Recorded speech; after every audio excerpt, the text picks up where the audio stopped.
Welcome back to another episode of Dreamcatchers Presents the Jason Smith Show, where we don't chase dreams, we catch them. And who do we have as a guest today? Well, I know everywhere I go, I see this man. If you walk in Milwaukee, if you go anywhere in Milwaukee, and it's about uplifting the community, if it's about empowering the community, if it's about doing something, he put the community on his back and he do what he got to do. The conferences, Steam and Dream. Gee, where is he not? I'm talking about the one and only Ranell Washington. Ranell, how are you today? Man, I appreciate it, man. That's a great intro. I'm good. I'm great. I'm happy to be here to have this conversation. I'm definitely appreciative of, the intro you just gave me. It's a lot of hard work, trying to be out in these streets, making sure that people got the opportunity to just live and thrive and, reach their dreams, like you said, So I'm happy to have this conversation, drop some nuggets, plant some seeds so people can also find their passion and they means to get out here and just pursue whatever it is they want to do. So. I love that you said plant the seeds because that's, man, on previous episodes, on future episodes, that's something I'm always talking about, planting seeds, because that's with the work you're doing with the youth, that's exactly what it's doing, planting seeds. I mean, for me, that's how I got my start. Single parent household, parents divorced at a young age. Somebody saw something in me. And I was like, you know what? I appreciated that. Somebody brought me along. They gave me what I needed, and I want to make sure I do that for everybody else that I encounter as well too. So I love it. We gotta do that for each other, especially as people of color. I love it. We gotta stick together, and we all one. We gotta stick together. Literally. I'm happy that you already started talking about like the mentorship you had. Yeah. I like to start off every discussion asking the same question, and that question is, what was the dream, or what is the dream? Yeah, I mean, as a kid, of course, it was just making it out our situation, like having a single parent mom working several jobs. I'm the middle child. I got an older brother. He about 9 years older than me, and I got a younger brother 2 years younger than me. And we have different parents, different dads, same mom, different dad. But him being older, he was always away with his friends, and it was just like me and my little brother. So we was also always outside playing. Mom would come home from first job, go to the second job. We would just be able to safely go outside and play back then, in the 90s. And, just seeing all of the different, kids, similar situations, maybe a little worse than ours. It put a lot of things in perspective about, what can be and what wasn't and what we lacked. And I was just like, I told myself, I was like, I really want to live a life where I'm not trying to survive. I want to thrive. I want to excel. I want to be able to experience the things I want to experience. I want my family to experience a lot more than what, we were being shown as kids.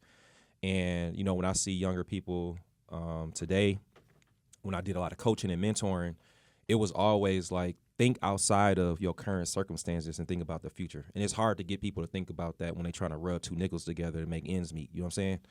So it was always about putting people in a position to reach their goal, dreams, think differently, provide some insight so that whatever they're experiencing at this moment, they have some encouragement to keep fighting so that they can get to that end goal that they're looking for. So do you felt like you caught the dream? It took a long time, I'm going to be honest. Of course, like most young people, men in general, I had hoop dreams like a lot of people. I thought sports was going to be my way out. I was a great competitor, but unfortunately my height and talent just didn't match up with everybody else's. You know what I'm saying? So, Washington was stacked too, always had a great team. But there was a time where I remember I was riding on a city bus, shout out to Milwaukee County Transit System, and I saw somebody that resembled, at the time, my father. And he was like way down on his luck. And I was just like, man, like that looked like Pops, because he had was away for a while, relocated elsewhere. And I was just like, man, that looked like my dad. And I was just like, do he even recognize me? Because he's been away so long, and fell into some bad habits. But then I just kind of motivated me. I was like, you know what, despite our current familial situation, I still got to make it for my little brother, the cousins that we had that were younger than me. So at that young age, I was just like, I want more out of life, and again, just had some great friends, great family that took us in when, moms was working and, we just wanted to come play and, had some other kids to play with. And then ultimately I had a guidance counselor that was like, yo, like, you smart, like, you need to go to college. They started sending me on college tours. I met some great people at UW Milwaukee. Shout out to the Panthers. Hey, I'm a Panther alum. Yeah. You go to UW right now. UW. The real UW. But again, when I got to college, I was lost. I was the first person to go to college, first person to graduate high school, and I just didn't have any mentors. So it was so foreign to me. But I just met some great people that was just like, yo, come hang with us. Show me the ropes. Older cats show me how to tie, like put on like fresh clothes to go get fitted and suited for an interview.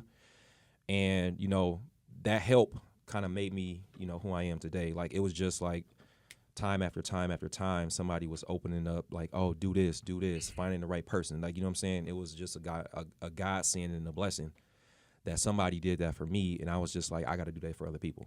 Man, when listening to your story, yeah, reminds me of me. Yeah. And that's why it's like, it's so amazing because like, I'm here, like my pop's not in my life. So like, I'm here basically because of obviously my family and stuff, but mentorship. Yeah. If I didn't have male mentors, especially, like if I didn't have that, I don't know what would have, I could have ended up doing something I'm not supposed to be doing in the situation I'm not supposed to be in. So I don't think that's why Ranell Ramey, shout out Ranell Ramey, like that's my guy, what he doing with Mentor Milwaukee and stuff like that. The importance of mentorship. And something that I heard you talking about, you're talking about your family, talking about your siblings. Would you say that that's the source of the determination, or was it just to get out? I got shout out Pops. So he was away for about 7-8 years. He came back around. So my parents got divorced when I was about 4 or 5. He came back around about 5th, 6th grade. So I think I was about 11, and he's been in ever since. But there were some years he was gone. He got himself together, remarried. We got great step siblings and everything like that. But there was a period he was gone. And I think in that time frame, again, God looked out. He put some other men in my life. I started playing like youth basketball. So the basketball coach was looking out. We had some neighbors in the neighborhood. They had a big family, so their parents were still married. So they kind of brought us in. We can go over there and hoop and spend the night. You know what I'm saying? Mm-hmm. So there was some voice that was filled. And I think one of the things today, a lot of our younger people just the guidance in that kind of system where, the village mentality where we can just bring each other in is different because it's cost of living is so much higher now, So taking in a couple other kids, when you already got a big family and you already kind of struggling, like, naturally black people find a way to be resourceful. But it make a difference if I'm, transporting a couple other kids to go to, the basketball game or they want some food or something like that. You know what I'm saying? It's hard, but we still figure out a way to make it work anyway. So, it's harder, but we still got to figure out a way to be that representation for our youth, that single parent, that sibling, and my siblings, I love them. We all different. I think each of them are a lot more boisterous and blunt than I am when it comes to certain conversations. But, man, I love them to death. You know what I'm saying? Those are my brothers. We have our differences, but each of them have their own gifts.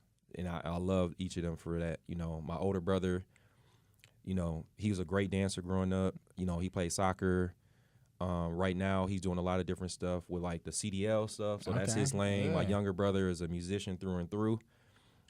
I have none of those skill sets. You know what I'm saying? I just knew I just need to be a businessman. I told myself, or something in sports or just bringing together people. That was my gift.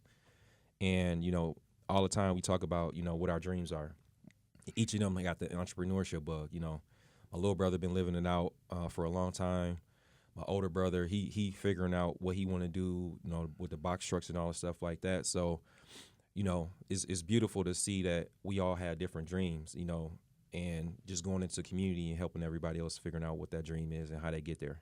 And when you were just talking about, I think what you're doing right now is such an amazing thing because you are passing the events you put on. Like I was there at Steam and Dream when Wallow had came. Like, dude, you know how impactful that was for me to go there and to see bro up there talking and because like one of the things I want to do is professional speaking. So I'm looking at all of that. I'm literally like studying him as he up doing, just seeing that representation and you putting people together in certain spaces to be inspired, to learn. Dude, that is amazing. Yeah.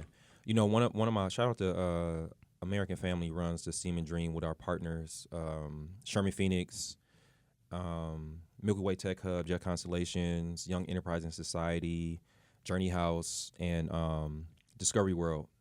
And I think one of those events, I don't think people really understand how impactful those events are. Like when Steam and Dream was created, you know, the first one was at No Studios, and we had Jacob Lattimore, who's from Milwaukee. Huge. The youth loved it, you know, especially the young ladies, of course. Yeah. You know, can we get a picture? Can we do this? But as a young black man, you know, seeing him being from Milwaukee, obviously he don't live here now, but he got his family here. He always come back and he figuring out a way to give back. And each year we always try to figure out how do we make it better. And then we had one of my favorites, Earn Your Leisure, was a guest in Milwaukee back in 2022. Huge. And then, of course, Wallow. And then this year we got Pinky Cole Hayes and Derek Hayes coming up from Atlanta. Huge. Each of them run a multi-million-dollar business. They married. They each from cities who have similarities to Milwaukee and the Philly and I believe Baltimore areas where Pinky's from. But they're coming to Milwaukee because they want to make sure that they can make impact. And I think that's really what it's about. We have to understand that we got to impact each other in some form or fashion. And especially as, you know, people of color, seeing those people outside of the traditional celebrities like the Michael Jordans, the Michael Jacksons, Serena Williams is, you know, the others who are known for sports. Now each of them are making their transition into business. But these are superstars in business. And we have to give them the same kind of credit and accolades and support them the same kind of way because we can do that and be celebrities in business, you know? So I think we just have to figure out what our goals are and who inspires us and why. And these type of events, we got to invest in ourselves. One of my buddies created a brand about investing in yourself. And when you take an hour or two out of your day to come listen to a Wallow, you know, a Troy and Rashad from Earn Your Leisure, a Pinky and Derek, like they're going to give you the gems, the real ones. Not that the sports people can't, because that's a great story, but not everybody's in sports. Man, that's like a 1 in a million opportunity to go play, you know, professional sports. But these people started a business that's now global in nature and raised millions of dollars to grow it, and you can do that. Exactly. The likelihood of that's happening for you is probably more in that space, from a business creative space, than the sports space, or, you know, going into like acting or being a professional actor. Like, it can happen. You should still dream it, but have some and have some other opportunities to create for yourself as well too, because the income gonna come when you follow that passion. And business is where the money at. Even the people you named, what are they doing? They not just living off that paycheck. No, they are making other businesses, investing in other businesses. I think, man, that's why I think every school should have, and I know some schools are now implementing it. Like I remember Brown Deer had like an entrepreneurship class, but it didn't. Shout out BD, shout out Brown Deer. But it really didn't teach me really how to be an entrepreneur. I think we need to start learning that stuff in high school. Yeah, I agree. And then when people start learning that in high school, we go have more business majors. Because now I'm mad I didn't minor in business. I'm so mad I did not, because I just didn't understand the impact at that time. I'm too busy. I just wanted to do media. I wanted to be a sports journalist. Like, I'm not even thinking of the business aspect. Yeah. You know, one of the great things that Wisconsin implemented, I know Florida was kind of early, Wisconsin implemented, is that students now have to take some form of a financial literacy. Good. I'm not quite sure when each district will, you know, roll it out, but at some point in the future, it's going to be a requirement for you to leave high school. And that's going to benefit everybody. Oh, that's huge. I don't care, you know, white, black, brown, whatever the case may be, everybody needs financial literacy. Because the way we borrow in America is just crazy how much debt we get ourselves into. First thing you do when you get ready to enter college is they email you or mail you a credit card application because they know you impressionable and you gonna misuse that money so that they can make more money off you. And right now, credit card interest rates is in the high teens, early 20s%. And then that's not even the predatory lenders, the check cashing places, these auto title loans, you know what I'm saying? Yeah, I know. So you just firstly turn 18, probably barely making any money, depending on your upbringing. You might inherit some, whatever, or your parents are well off and they set you up, but they setting you up for failure because they know you're impressionable. You probably ain't had no financial literacy, and now you just been offered a credit card limit of $5 to a couple $1,000s. I was one of those kids. Yeah. Dude, I'm 18 years old. Yep. I get the thing from Discover. I'm like, oh, Exactly. snap, I got a credit card right now? Yep. I get that credit card. I think the max was like $1,000 or something like that. Yep. Man, I went crazy with that credit card. I didn't know what I was doing with that credit card. Yep.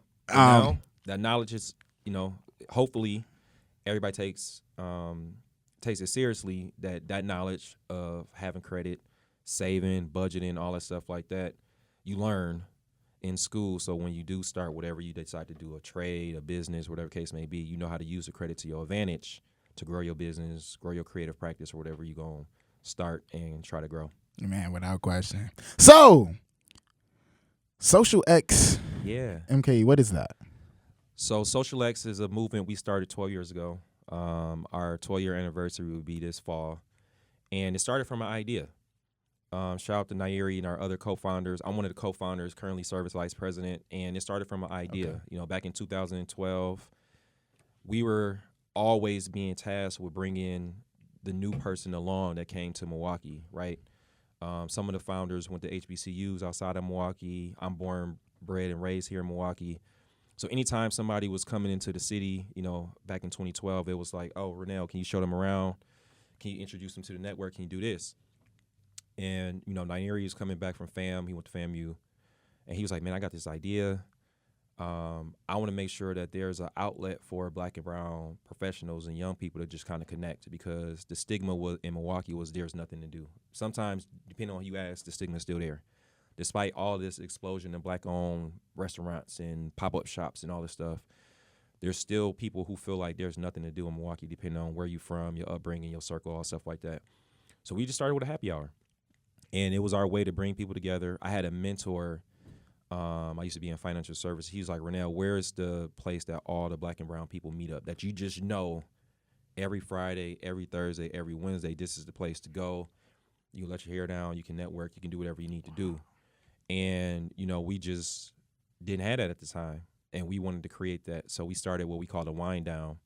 And it was just like a monthly happy hour series for, again, people to come together, just meet, talk about your ideas. If you was looking for somebody, shoot your shot at the lady or, person you looking for, dates, all the stuff like that. And we just slowly built. Growing the social events, started doing, day parties, brunches, other outside the box ways to just come together, enjoy art, enjoy, Brewers games, tailgating, like you name it. We just created really dope social experiences for people, and we just each year just built off of it. And one of the great things now is we have learned from our advisory council that we need to solidify how we do this to make sure that we're showing impact. So we got the 6 pillars, social being one. Of course, you see the FEAR MKE, which is our health and wellness pillar. We do a bunch of other stuff to support Black and brown-owned health and wellness establishments here in the city. We got the personal professional development. We got the talent recruitment and retention, because everything that we do, we want to make sure we attract people to Milwaukee and keep them. We got the community service aspect of it too, and then arts and culture is one of our pillars. So just to kind of round that out. So in those 6 pillars, we do programming a couple times a month to make sure that, the blue-collar person, the creative, the solopreneur, the, 9-to-5 hustler, and others just have the opportunity to just kind of come together in a really meaningful way, socialize, network, and support the great establishments that we have here in Milwaukee. Man, that's a lot. Yeah. It's a lot, but it's needed. It's something that's actually needed and something that's going to Yeah. continuously expand. For It's sure. not going you started off just doing a wind down. Yep.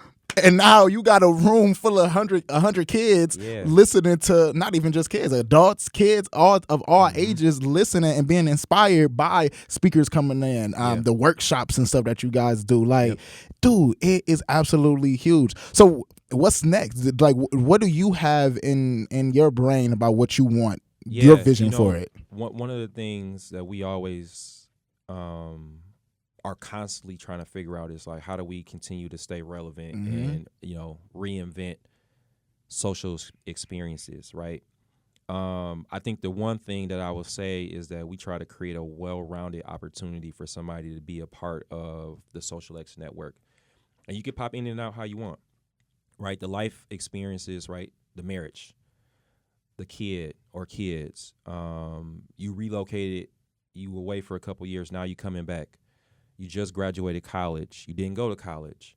You're trying to figure out how to build a new network and, connect with new people. We embrace all of that, right? We serve a lot of different people in a lot of different ways. Like, some people just want the networking and the learning opportunities. Yeah. Some people just want to turn up. Others might be in between. Some people just want to run with fear. But, I think there's not one single way, because we're not monolithic. You know what I'm saying? Black people have a lot of different ways that they show up in a lot of different spaces. So we have to make sure that we have an opportunity for you to connect with the thing that you relate to the most. So I think that's why our programming is so vast. Obviously we don't want to be everything for everybody, but I think there's a lot of different areas that pique people's interest that, we get feedback on to say, like, okay, this would be great. How we do it and put it together is different than others, but it's an addition to. It's not a competition type of thing, but it's just adding to it. Ultimately, a lot of people who've moved away have like, man, we need a Social X in this city. So expanding it to different cities that's huge. Has crossed our mind, but logistically that poses challenges, because how it shows up in Milwaukee, we still want that same kind of organic authenticity in whatever city we decide to do it in. Some people are like, oh, maybe go to Madison. I'm like, okay, is it needed there? I've heard people say Miami and Charlotte and Dallas and Atlanta, but in my mind, those places have built-in Black networks that are thriving already, right? Exactly. But some people feel it's needed. So I think over the years, the appreciation of how we do it and, again, the organic grassroots nature and how we built it is the enticing part. But again, everybody wasn't around 12 years ago. So how they hear about Social X is through the word of mouth. So we always want to make sure we are good stewards of our word of mouth and how people tell our story. And I just think, that's what it is. It's just, what is our story in 2024 versus what it was in 2012? And do people really understand why we created it and why it's important? Plug your Instagram real quick, because I follow it. Yeah, for sure. It's Social X MKE across the board. Twitter, Instagram, LinkedIn, TikTok, Facebook as well. So, and we got an email news list, socialxmke.com, that you can join. Make sure y'all tap in so y'all see what's going on. They post the pictures of all the events and stuff y'all do. It's absolutely, it feels good. I just like when Black people get together. Yeah. The feeling, like even when I'm not there, I'm just watching it on Instagram. Right. I just feel comforted for some reason. And I don't want people to be intimidated. A lot of times people are like, oh, I don't know nobody. It don't matter. You gonna meet somebody. Y'all know there's things that you wanted to do your whole life. You waiting on somebody to go with you, and you cannot, trust me, you cannot wait on nobody to go take that trip, to go visit that loved one in a different city that moved away. Oh, I'm waiting on somebody to get their money together to come do this. Or, oh, I really want a girl with a group of people because I don't know nobody. You just have to put yourself out there. Like, like Jay said, like, I show up at a lot of places by myself because I want to be there. I want to support. My colleagues that run Social X, we all got lives outside of what we do through Social X. And all three of us can't be at the same place at the same time. So a lot of times I'm showing up to places by myself.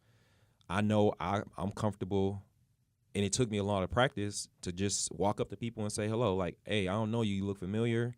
Or I love what you're doing. I follow you on social media. A lot of people always talk about these memes where people be like, man, they follow me on social media, but they never come talk in person. Yeah. I don't want to be like that. So, That's if you see common. me out, I'm going to approach you, approach me. You know, a lot of times people say I look unapproachable sometimes because I'm always thinking about something. But just walk up to me and say hello, and that's what it's all about. Put yourself out here. Man, you'll meet some great people if you really just put yourself out here and make connections and be willing to be open about connecting with people. A lot of times people say, oh, everybody from Milwaukee just got their clicks and stuff like that. Nah, you just got to figure out how to navigate the situation in the room and just be honest and transparent about what you're trying to do. You just said it. A lot of times when you put yourself out there, Yeah. that's when the best stuff happens. That's when you meet the people you really needed to meet. Real. And you're not distracted. You Yeah. by yourself. You in a Yep. dude. You basically you're open. You're free Yeah. to talk to whoever you want to talk Exactly. to, meet whoever you want to meet, Yep. and gain that connections. Connections are Yeah. everything. I mean, it's just like a lot of people have relocated away from Milwaukee for a lot of very different reasons, and I'm okay with that. But when you go to that new city, what are you doing? You putting yourself out there. You approaching people to build a new network. In Milwaukee, we just have to do that. Like, you know, a lot of people feel like, again, man, they all went to school with each other back in the day. There's no room for me if I'm the new person or new kid on the block or whatever the case may be. Or you trying to build a new network. Oh, man, they've been friends for 15 years. Like, I can't join. Like, some people might, be apprehensive for allowing you in and whatever. But, again, if you're just really transparent, you being honest, of course, you can't come in and, be untrustworthy. You know what I'm saying? You just got to say what you're going to do, mean what you're going to say. And, the actions got to speak louder than the words. But just put yourself out there, man. I'm telling you, you'll meet a lot of great people. I know Drake said no new friends. Man, you'll miss out on so many great people. With that mindset, yeah. Man, a lot of the people that I've met since I've been doing Social X have been great people, open up opportunities, stretch my network. I really wasn't in a lot of creative spaces before I started Social X. Again, my upbringing, finance, but sports, coaching, mentoring, but since I've been doing Social X, I met so many people in media and graphics and acting and film and stuff like that. So it just opened me up to a whole new world that I just didn't know existed in Milwaukee. But I'm glad that I can be a part of that network now. It's about getting rid of the fear, like you was talking about, getting rid of the limiting mindset. Yep. Because once you get rid of that fear and you comfortable, you got obviously you got to be comfortable with yourself. Yep. And once you comfortable with yourself and I can walk. Me personally, I feel like I can walk in any room. Oh, yeah. And listen. I don't know nobody, but I'm gonna get to know somebody. Yeah. I'm like, who do I need to talk to? Let me just meet. You don't know who you go run into. You don't know how God works. You don't know how the universe works. You don't know how none of this is. Yep. So listen. You got to put yourself out there. That's the first step. Exactly. Yep. Something I want to ask you. Yes. Because what all of this that you're doing with Social X, how do you define success? That's a great question. Not even with Social X, your personal life as well. No, for sure. Obviously, a lot of folks say the money is success. And don't get me wrong, I definitely want to make sure I get money to have it as a tool and resource to do the things that I want to do personally, but then also grow Social X. I think when I look at it in some of the intangible ways, it's how did I make somebody feel when they came to one of our events, right? They approached us. They took the time of their day. They saw the flyer. They saw it on Eventbrite. It was a suggested event that when individuals walk into the room, they're like, man, I didn't know anybody. I was apprehensive about coming because I'm new to the city. I'm trying to build a new network. I didn't know how to go about it. So for me, when I meet 4 or 5 or even one person and they say, oh, I came to this event because a friend of a friend told me I needed to be here. Like, that means the world to me. Again, it's hard. Like, people connect in a lot of different ways now. Now with technology, some people feel like, yo, I'm gonna just use social media to do everything I need to do. I don't need to go to physically to no networking event. I ain't got to go to this brunch. I ain't got to go to this. But when people invest their time, they hard-earned money, and come support us, like, man, that's the greatest feeling in the world. You know what I'm saying? So I just like that people, one, are still believing in the brand and what we represented and created, because we can't do any of this without the people. And when people take the time out to share, comment, send people to us, again, like that's great success to me on the Social X side. I think the other thing is too is I just love connecting people. Like, if I remember from this conversation, you were like, man, I really was looking for somebody that know how to paint Spider-Man, but put a unique African spin on it. And I meet somebody that can paint Spider-Man with a unique, I'm like, man, you got to call my boy Jay. Yeah. You know what I'm saying? He looking for you. Like, now I just made two people happy, right? And to me, I feel like that's my gift. So when I have the opportunity to kind of bridge people's requests and desires and make that connection and open up that door, man, that's a great feeling that I have too. And it's one of the best feelings in the world. Like, you know, I help somebody else fulfill whatever it is that they're trying to do. So, you know, that's a great way for me to just say, like, I'm walking in my purpose. The studying, the sacrifice, going to these events, meeting great people, having like a mental Rolodex of people that I know do X, Y, Z or ABC. I can, you know what I'm saying? Make that connection. Man, that's success to me. You know, and it's been a gift. You know, God blessed me with, you know, a lot of great gifts, but that's one of the ones I'm really, really passionate about. And I just lean into. Ranell the connector. Man. Come on now. That's but I love it though, because like, dude, that's what we need. We need somebody to be out here. Yep. Like you said, if I need something done and you might not know the person, but if you meet the person, oh wait. Yep. I know somebody just look, because now you helping both out. You helping that person out. You helping the artist out, because now they getting more business, they getting more practice, and you fulfilling the dream of the. So I know that feels amazing. Yes. But so with all of that, how do you practice self-care? Because like you got to come in, like your feelings and your mental got to come into play somehow. Yeah. So, you know, I'm a Pisces. I love water. I hate it, but keep going. Man.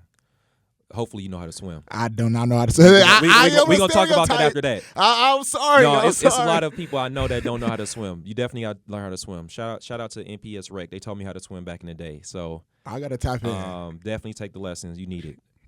I love water. So we got Lake Michigan. I take a lot of walks, and a lot of my creative brainstorming is happening near water. So when I travel out of town, I always make sure that I find where the river, lake, ocean is, spend some time there, pray, meditate, all that. I love working out. That's my stress reliever. You know, shout out to Planet Fitness. Shout out to, you know, Fear, our running group. That's a great outlet. I love art. So I love going, seeing art exhibits, you know, taking photos of street mural. That's my way I kind of decompress from doing all the stuff I do. I love concerts, so going to music concerts is my letdown. You know what I'm saying? Ease and wind down personally. Singing, dancing at concerts, all that stuff like that. One of the things that recently I got exposed to was, you know, the therapy. Okay, that's a big one in our community.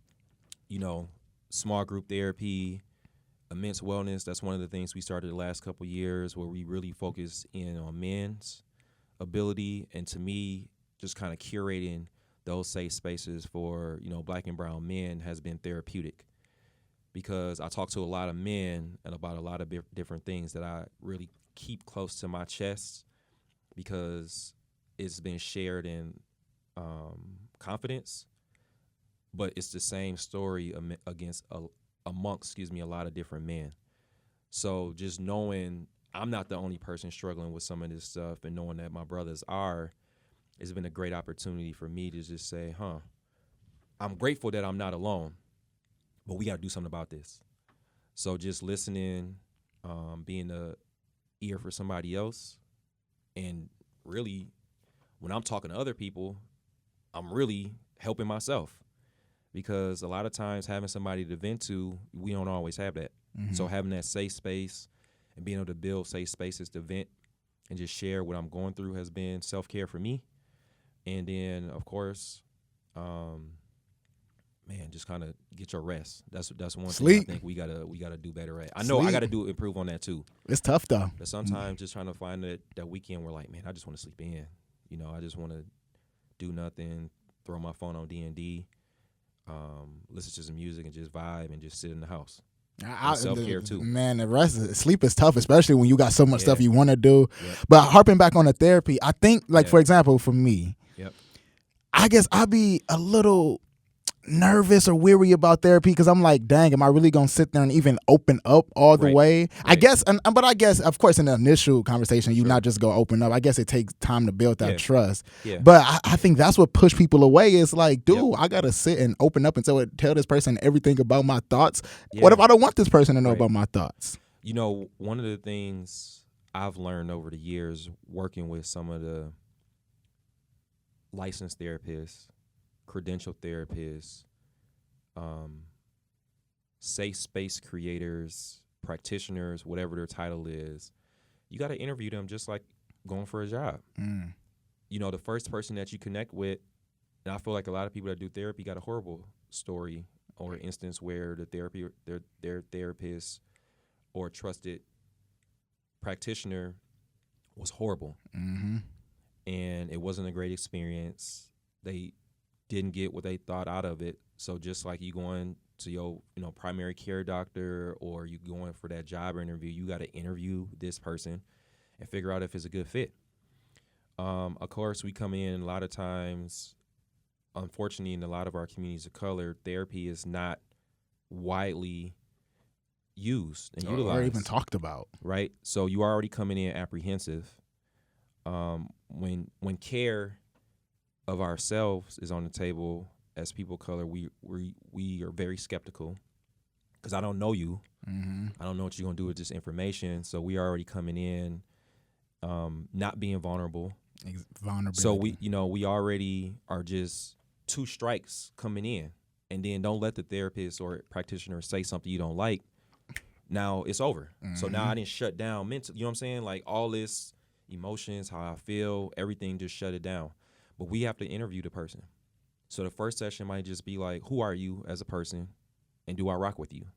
And build that trust. And then I think the conversation about, okay, why am I here can be had. What you just described was my exact experience. So like the only time I ever did therapy, I was in college. I think it was my sophomore year of college, and I went to UWM.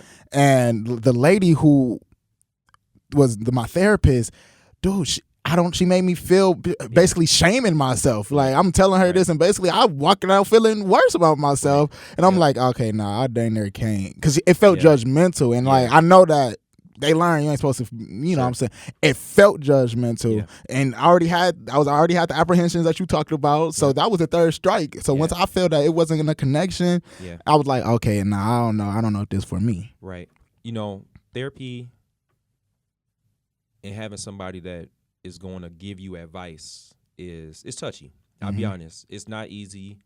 You're asking individuals to commit to something that may be totally foreign to them. Exactly. It's like walking into that first day of school, either K-5, 6th grade, 5th grade, depending on where you start, first day of middle school, first day of high school, first day of college, if you go to college, trade school, whatever the case may be.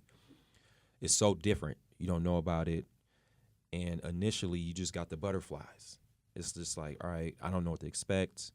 What's going to come from this? How do I approach it? Is this really what I should be doing? So all of these different things are running through your head already.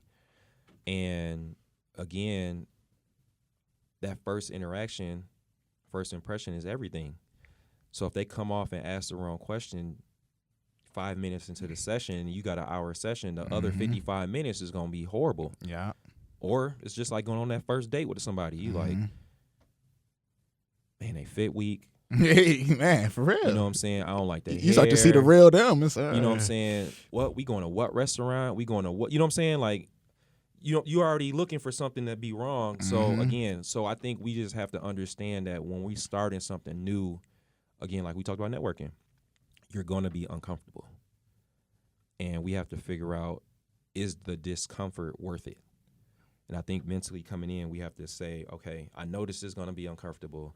However, it's for my benefit because I have some stuff I need to unpack or share, get some advice on, whatever the case may be.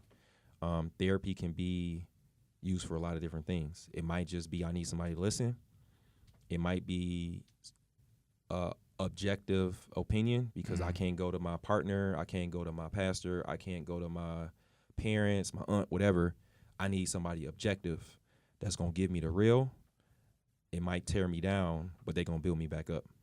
And you have to figure out if that's the right way for you to get whatever issue you're experiencing solved, remedied, coping mechanisms, etc. That's when the vulnerability come in, because like you have to be okay with being vulnerable. Like Yeah. me, I could have just been defensive. She probably was doing a good job, but in my head, I was so defensive, and I just allowed her to make me feel like she was being judgmental. She actually could have been helping me. Yeah. So for sure. maybe I gotta give it another try. Yeah. So do you have any mantra or any guiding principles that you go by, that you live by? Man, one of my Instagram quotes is more faith, less fear. I just think, since I've been on my walk with God, I'm a Christian, I love God. He opened up a lot of doors. I remember when I talked about my dad, I never forget, again, same man that I saw on the city bus, I saw on the corner, outside the corner store by our house. And again, same guy, resembled my father. I was like, man, that's crazy that if that's my pops, he don't recognize me. So I remember I was coming in from hooping after I saw him. We lived by Washington High School on 44th and Hadley. We had these bunk beds. Me and my younger brother shared a room. You know how you skinny, you can go behind a bunk bed. Yeah. I slid back there and I said a prayer. And I was like, God, bring back my pops. And, it didn't happen right away. I think I was like maybe 8, 9. And then maybe a year and a half, 2 years later, came in from hooping one of my basketball games. Pops was sitting on the couch, having a conversation with my mom. So since then, that was just one of my things. Just like, okay, this prayer thing do work. You know what I'm saying? He was clean. He was working. He wanted to reconnect. They tried to rekindle, but that's a different story. Didn't work. But he was back. Yeah. And to me, that was like, all right, I'm a believer. That was my kind of burning bush moment where, prayer worked and God opened up a door for me. So since then, I just been, a man of faith. Obviously I fell off that road, being that young and, coming back, but then, now, committed. So that one, more faith, less fear, you know what I'm saying? When you believe, there can't be no room for you to be worried, anxious. It's a natural, reaction to whatever we, are experiencing, but you just got to believe that, whatever you are, spiritual, religious, whatever, it'll work out. So that's one of my big ones. My younger brother hated this one growing up. It was more funny because I used to say it to irritate him, but it was, don't get aggravated, stay motivated. But I used to say it when he was pissed off. Oh yeah, so I know that infuriated him. But it was funny. But when I think about it, it's real. When I got on Facebook, that was one of my Facebook bios saying don't get aggravated, stay motivated. But when I break it down now, it makes all the sense in the world because again, we get frustrated or aggravated about everything now. Man, I started this business 2 months ago. I'm supposed to be rich by now. 2 months, 60 days, that ain't nothing. Bro, that ain't nothing. But again, everything's supposed to happen so fast. And you're not supposed to fail, and you're not supposed to have no setbacks, and everything's supposed to be on the up and up. And the road to whatever I'm trying to get to ain't supposed to be windy and have no pitfalls, but it does. But it's uncomfortable. So, to me, that don't get aggravated, stay motivated was one that it was funny when I said it to my brother when I made it up, but it was true. So that's one of mine. Oh, you made it up. That's yours. Yeah, I was like, we need to get that trademarked. I watched a lot of Fresh Prince, so I kind of said it in like how Fresh Prince messed with Carlton all the time. I kind of said it in that voice, but it is just one that just stick with me. You know what I'm saying? And it was in my bio for a long time on Facebook. And again, it's funny, but I really mean it. I mean, the other one I say is change the narrative. Like, I know it's been used a lot. A lot of people are using it. I'm glad because, as a black man, like the stereotypes can be draining. Yeah. And for black women and for young people and for older people who feel like, man, I'm X age, like my time is come and gone. I'm like, nah, like there's still something for you to do. There's something for you to lean into. You know what I'm saying? But again, change the narrative. Like you're not too old. You're not too dark skinned. You're not too black. You're not too manly. You're not too. It's nothing wrong with being in touch with your feminine side as a man either. You know what I'm saying? Being in touch with your emotions. Like, you're not too emotional. Like, all that stuff don't matter. Like, change the narrative where people don't really see. And, where you going, you the first, you the 15th, you the 100. Like, do it differently. You know what I'm saying? Like, that's powerful. So, again, that's another one that I really love, is just changing that narrative and just proving people wrong. And just, you know what I'm saying? That's why Ambassador and, love Milwaukee so much, because we're the underdog, man. Like, people really don't understand it. Like, Milwaukee got so much talent. We got so many dope people here. Our narrative is wrong. Man, because you go somewhere else, they look talking about, well, either they think it's just all white people and cows and farms, or they think it's just the ghetto hood, like the whole. It's like they not understanding what we really are. Exactly, and then we jaded too sometimes about our upbringing. Depending on if I was somebody that was just surviving growing up until I became an adult, I can see why you wouldn't be high on Milwaukee. Mm-hmm. Grateful that you made it to your adulthood, that is. I understand the struggles that we have. I'm somebody that experienced those struggles. Mm-hmm. Single parent household, had friends that was murdered at a young age. You know what I'm saying? Like, family members that were incarcerated. Like, trust me, I understand every single setback that you've experienced. You can make it. People in Milwaukee can make it. We got so many examples. It just need to happen more. But we got to help each other out. And we have to believe that we can make it, and our narrative can't be about the worst place for black people and all this stuff like that. Yeah, granted, yes, I understand the statistics say otherwise. We have to start being the people that want to be different. Our generation is doing a lot of great stuff. The younger generation is doing a lot of great stuff. We want to work more together. There's always room for improvement on everything that we do, but we just have to believe it first.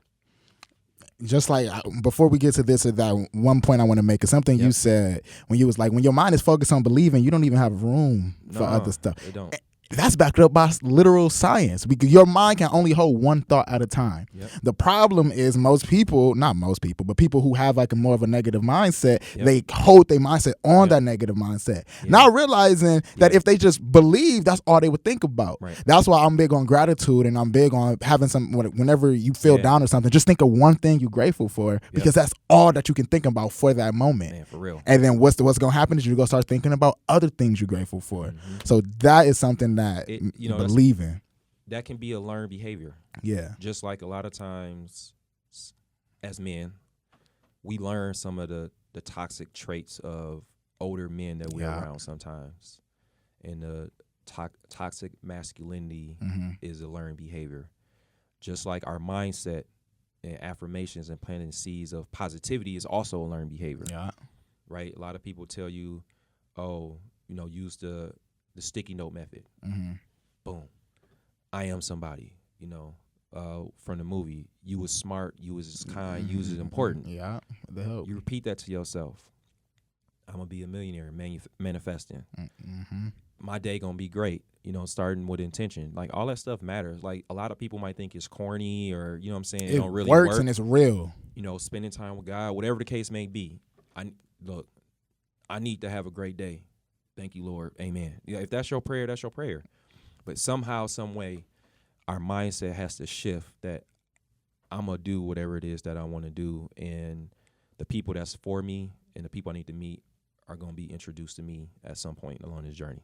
Man, I love it. I love it. I love it. Now it is time for a segment I like to call This or That. Basically, this is all I'm going to do. I'm just going to name off 2 items, words, whatever you want to say it. That's all I'm going to do. It's up to you to decide and up to you to elaborate. I'm not going to do nothing else. All right. But name them off. All right. The first, this or that. Self-discovery or community service? Man, that's tough. I feel like you need a healthy dose of both.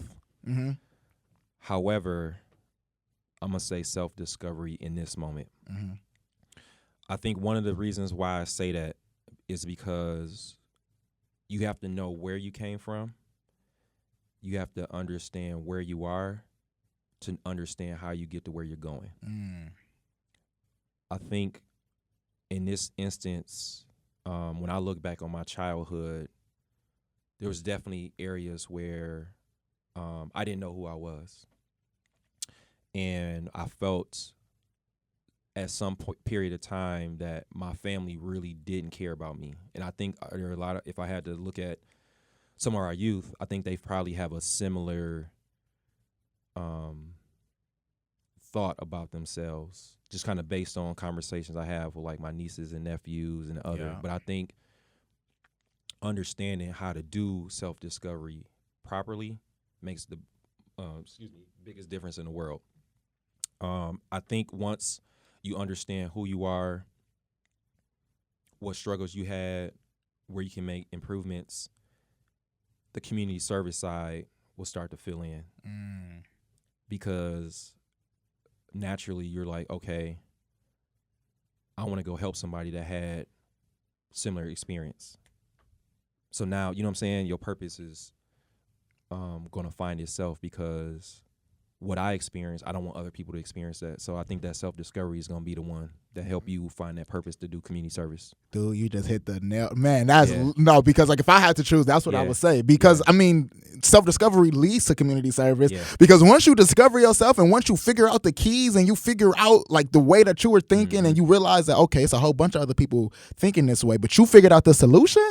Now all you want to go do is tell people the solution. Now it is up to the person to be open to hear the solution and to accept it and then actually apply it. But bro, it starts with planting the seed. Even if they don't want to hear that right now, just say it, tell it to them. It's going to sit in their brain and you don't know what's going on. You don't know how it's going to manifest. Man, for real. Man, oh man. Okay, the next one. Transparency or mystery?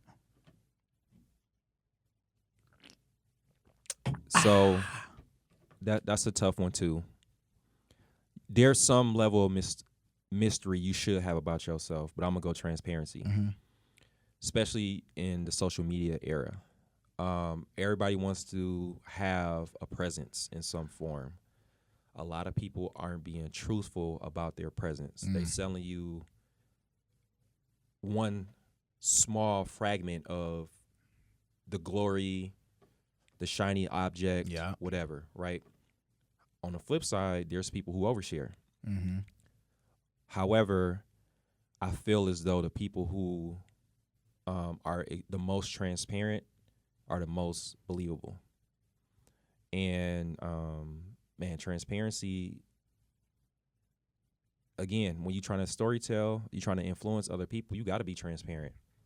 Because, again, I feel like now, a lot of people don't love the person who, quote unquote, never failed. Right? You think about, to me, it's weird that people can dislike Beyonce. Man, that's one example. Like, you know what I'm saying? Granted, I don't understand how she got to where she is, but you can't say she's not talented. Listen, if you knew, I had this debate with the radio show host. Same with LeBron. Yeah. Same with, again, people who started the business and created millions through their business. Again, I don't know what they did to get there, but they're there. They sacrificed. They did some things. So to me, you can't negate the work. Yeah, no. People who put in work and reach, this level. Again, I don't know, how everybody got there, but they're talented people. Even this whole Kendrick Drake thing, like, both them dudes is talented. Goated. They might have had some help. Yeah. Everybody's had some help. Like, there's nobody who just got in the studio and wrote every single word. And nobody said, hey, bro, flip that with this. And, you know what I'm saying? That's why you get the writer's credit, But, again, yeah.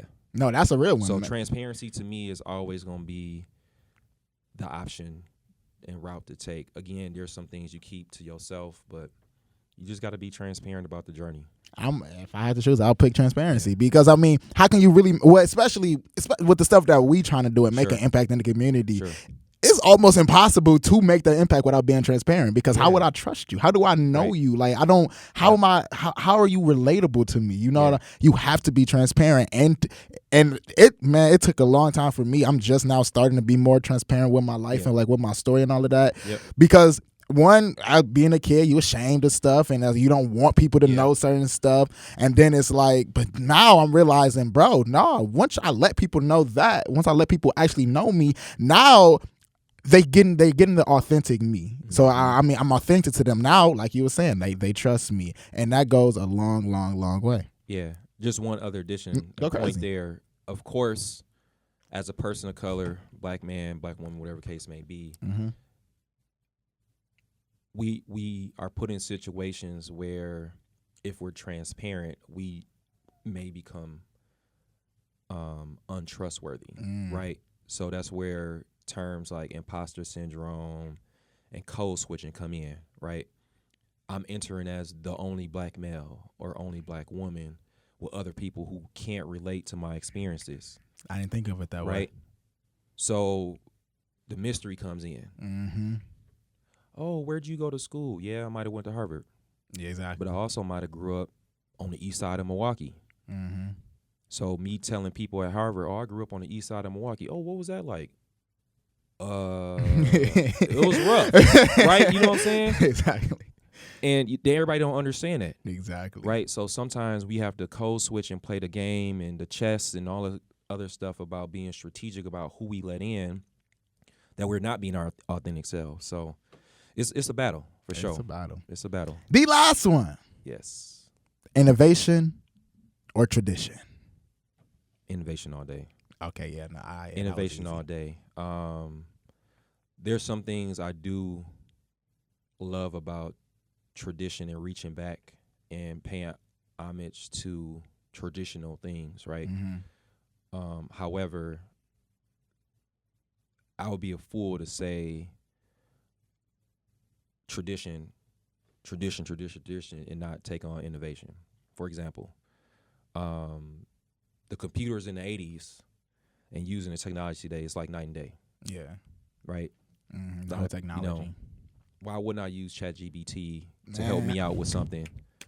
You know what I'm saying? I'm all for it. I embrace it. Typing everything into the calculator, or you know what I'm saying? Like whatever. Like, yeah, I need to understand it and how I got there, but got to use the innovation. People be scared of AI, and I don't understand it. Like, no matter what, whether you like it or you don't like it, it's the future and it's going to come. Right. And it's been, man, I use ChatGPT ever since my boy Jay, shout out Jay Gent. Ever since he put me on with ChatGPT like last year, man, I use that for everything. Right. And that's an example, right? You know, again, if I'm an artist, there's some traditional things that I want to create by hand and, you know what I'm saying, in a traditional sense, but I may adopt some other methods to make it more innovative, right? You know what I'm saying? So it's like blending the old with the new. Just like people who create film, they probably love using the old school cameras for certain shots versus the new ones because, you know what I'm saying, that filter make this, you know what I'm saying? Like the lens is better and, you know, but innovation is great, man. Like, you know, taking a new idea, taking an old idea and just revamping it. I think that's why these days, you know, the 2000 music now getting sampled. Yeah. Which is crazy. It ain't even that long ago. Yeah. You know, songs from the 2000s, you like, man, that just came out. And they already, boom. But it's already being sampled. You know what I'm saying? So, you know, again, it's a good mix. But innovation all day. Again, people's experiences, a lot of smart people. Man, kids today, all they know is social media and technology. You know, they haven't been in the world where they lived without it, so that's all they know. So definitely you got to take innovation. I agree with you again. No, I'm all innovation. So I like to end the podcast off with something I like to call the deep dive. Yeah. I like to ask a deep philosophical question that's been on my mind that I think about.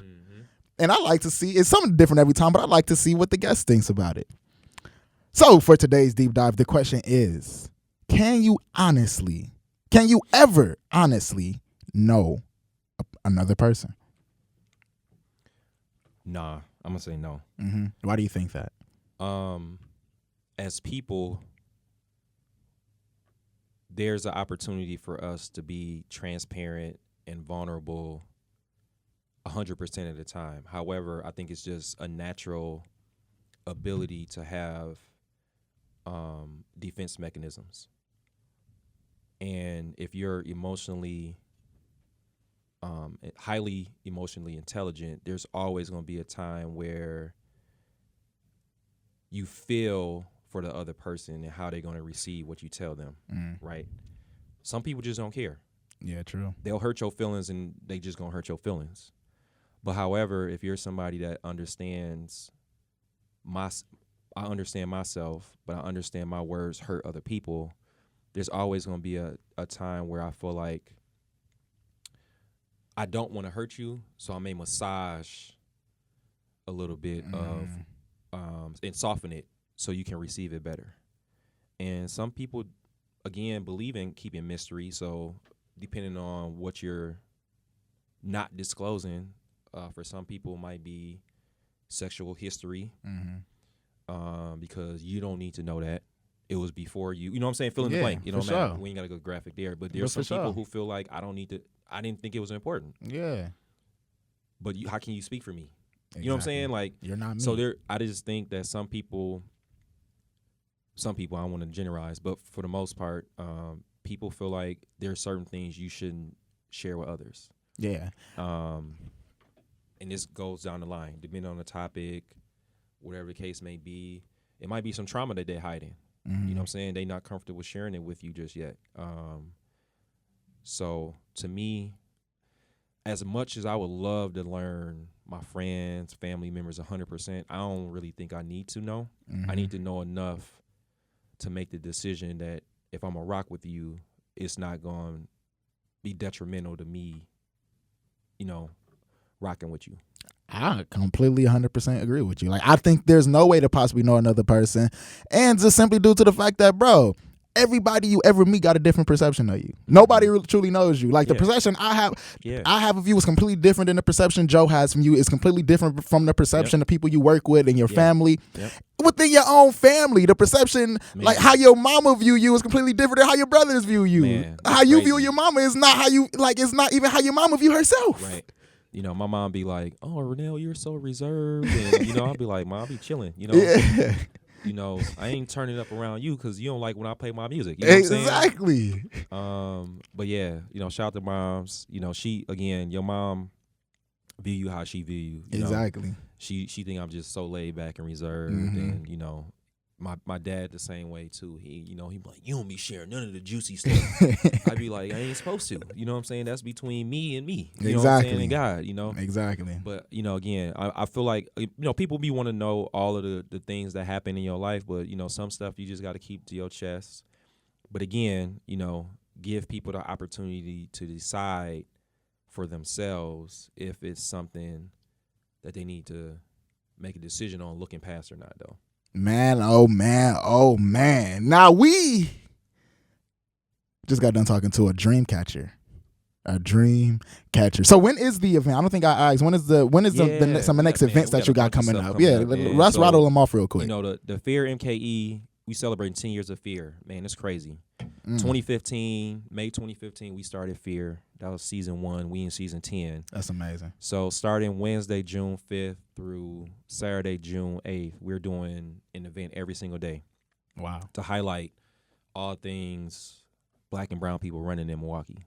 I love it. And even if you don't even love running, you just like, man, I want to run, walk, and pull up and do something social. Man, we got Global Running Day. So for those who may not be in the runner's world or follows that, Global Running Day is the first Wednesday in June. Okay. We got a proclamation from the mayor that Fear MKE Day is that first Wednesday in June because we just represent Black and brown people running in Milwaukee. And I think it's a beautiful thing that we take care of ourselves and we also meet other people, like-minded individuals that we can connect with and build outside of some of the normal ways that you might socialize. So that's great.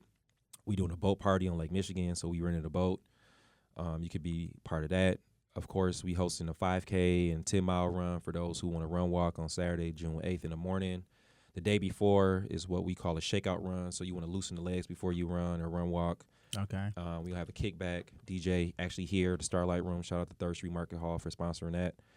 And then, we meet at Zocalo for the 5K run walk. And then we going to go to Whitetail and have a day party to celebrate. So, active. Yeah. So it's a celebration, In other cities that host it, it's called Bridge the Gap. Mm-hmm. We want to bring together a lot of different people who run, no matter your age, background, race, sexual orientation, preference, whatever the case may be, you can come pull up and run. If you like running. Man, Run pull walk up. too. Pull up. Get that little workout in. Yeah. Get that exercise in. You know y'all been slipping at the gym. Right. Y'all ain't been going every day how y'all supposed to been going. Come get this little workout and you don't got to run the whole time. Man, you can just walk. Right. And there's no judgment. Exactly. Ain't nobody out here trying to, you know what I'm saying, PR and be, you know, Noah Lyles talking about, you know, so world champions or what? You know what I'm saying? Yeah. Ain't none of Man, that. what? We just here for fun This love. and to motivate and, you know, to meet some great people. So that's the fear side. Homecoming week start June 9th through the 15th. So this will be our 7th homecoming, if I'm not mistaken. Mm-hmm. Starting off with a great brunch party. We throw a great brunch party. Great music, great food. Shout out to DJ Lolo, Anomaly Catering. That's at the Box starting June 9th. We doing a real estate forum. So if you somebody that want to get into real estate, buy your first home. That's Monday, June 10th. That's free. Okay, bet. That's at the UW Milwaukee Lubar Entrepreneurship Center. Tuesday, we just talked about AI. We working with Christopher Perceptions, No Code Clarity, Nadia Johnson, and Milky Way Tech Hub. We had Direct Supply, ITC. That's Tuesday. That's free. Wednesday, we got a men's wellness, all men's event. You know, we talking about the men's value in society today. The price of being a high value man is the title of this event. And again, like I said, this will probably be one of our 5th men's focus events. They've been well received. It's a safe space. All men 18 and up come. If you're a little younger than 18, come with your parent and guardian, a man, of course. Women, unfortunately, you cannot come. I know y'all want to be a fly on the wall and listen to the men and see, you know, all of the brothers with the beers and this and that, but that's this another time. Come to the brunch and come to our next event I'm going to talk about. Thursday, we talking about partnerships. A lot of people trying to figure out, you know, how do I get supported, how I get sponsors, how to get grants, all that stuff like that. We doing a dope event called Connect, Build, and Thrive. Friday is our dope art party. Copyright Magazine, shout out to Copyright, they hosting us. We doing like a gallery night, meet, art party. Wow. Freakish Nerd, food, drinks, all included in your ticket. And then Saturday, we wrapping up with a city tour, going to 6 different amazing spots to highlight Milwaukee. Shout out to Quay, this her baby, the Express Tour. And with this, we want people to realize that Milwaukee is a dope-ass city. Dope. With talented people, dope creatives, dope speakers, doing dope things to make sure that people in Milwaukee can reach their dreams, catch their dream, share their dream, product, service, whatever the case may be. So we putting on, man. You know, come mess with us. This is for you. This is for the city of Milwaukee. Blue collar, creator, entrepreneur, high school student, college student, all the stuff that you ain't got to be 21 and up to be at or whatever. Come out. It's great knowledge. Again, majority of the week is free except for the 3 events. You know, the art party, the tour, and the brunch got a small cost just because, you know, food and drinks is involved and, you know, that come at a price. We got to pay the chefs and all that stuff like that. But, you know, we got some sponsorship. So if that's an issue, just reach out to us, you know. But we want y'all to be there and just showcase all of the beautiful people that reside here in Milwaukee, I should say. You just heard them. Yeah. And you just got done watching. Also, this is actually what we gonna do. Yes, sir. I'm gonna say we just got done watching Dreamcatchers podcast, blah, blah, blah. When I point to you, all I need you to say is we catch him. As we catch so him. when we catch no, you don't say and we catch him. Just say we catch him. I'm gonna point to you and just say we catch him. Yep. Yes, y'all seeing this right now live on air. Well, I mean, I guess we're not live, but come on now. You just got done watching another episode of Why Does He Dreamcatchers podcast, where we don't chase dreams, nah. We catch them. Come on now. Yeah. Technology. You got me down.